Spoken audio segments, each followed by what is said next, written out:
Bumi, rumah kita satu-satunya di alam semesta ini.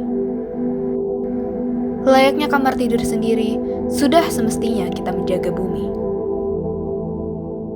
Namun, apakah kita telah memperlakukan bumi dengan baik?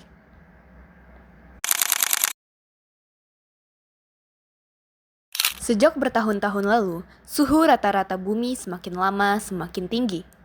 Peningkatan suhu drastis ini dikenal dengan istilah global warming, di mana kadar gas rumah kaca di atmosfer seperti karbon dioksida dan metana meningkat dan memerangkap panas di dalam bumi.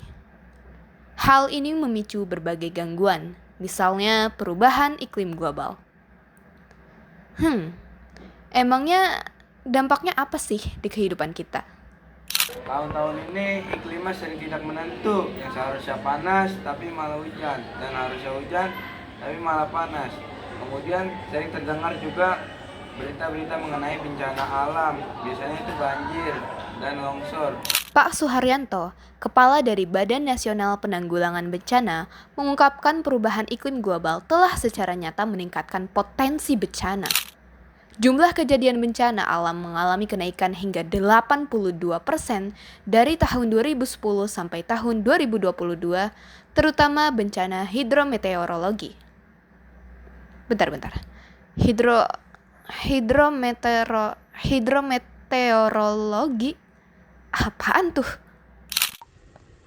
Nah, jadi hidrometeorologi adalah ilmu yang mempelajari hubungan antara fenomena cuaca dan iklim dengan siklus air dan lautan.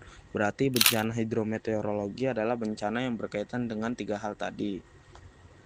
Beberapa contohnya itu termasuk banjir, kekeringan, kualitas udara yang buruk, sampai kebakaran hutan. Jenis bencana ini dapat disebabkan oleh beberapa hal, misalnya urbanisasi atau perpindahan manusia. Emisi gas rumah kaca dari alat transportasi yang digunakan tentunya tidak sedikit. Selain itu, ada juga alih fungsi lahan yang menyebabkan pengurangan vegetasi sehingga kemampuan alam menyerap karbon berkurang dan menjadikan banjir dan longsor meningkat. Kita sendiri sudah sering kali melihat ada berapa banyak berita-berita mengenai bencana yang telah disebutkan tadi.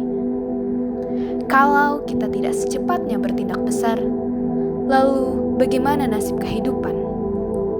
Bagaimana keadaan dari bumi kita kelak? Bagaimana dengan masa depan kita, generasi-generasi yang akan mendatang? Untuk itu, ayo kita bergerak dari sekarang. Tentu saja ada beberapa tindakan-tindakan kecil yang bisa kita lakukan di lingkungan rumah ataupun di sekolah. Misalnya seperti merawat pepohonan di sekolah, karena tanaman-tanaman inilah yang membantu menyerap karbon dioksida. Lalu, menghemat penggunaan kertas.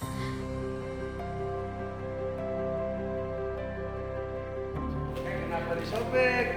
Ini tulisannya salah tadi soalnya. Jangan disobek, nih ditimpalin aja dah. Oh iya. Ini termasuk tindakan memelihara hutan.